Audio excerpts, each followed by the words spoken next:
Ito naman si Taibaw. Hindi siya pinagpapadaigo. Ang dami rin niyang bunga. Yan o. Ang dami niyang bunga. Taibaw to eh. Kaya lang, meron siyang sakit. Ayan o. Ba't nagkakaroon ng ganyan? Buta sa mga langaw. Ito ang dami niya o. Ito si Taibaw. Bili ko siya dito sa center ng carport para ito o. Yan nagkakadilaw-dilaw. Yan o. Hindi ko lang pati yung mga dilaw-dilaw na gano'n. Nag-ano siya, nasisira. Ito may nag-dry na o. Yun, yung isang malaki. Ito naman si Mangkuelas. Lumalaki na yung mga bunga niya. Ang ganda o.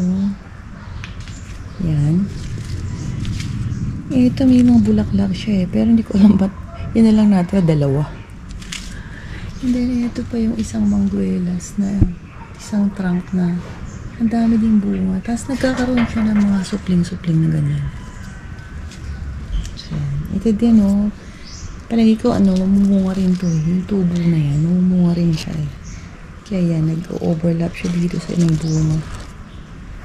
So, yan. Ayan yung puno niya. Mangguelas. That's it.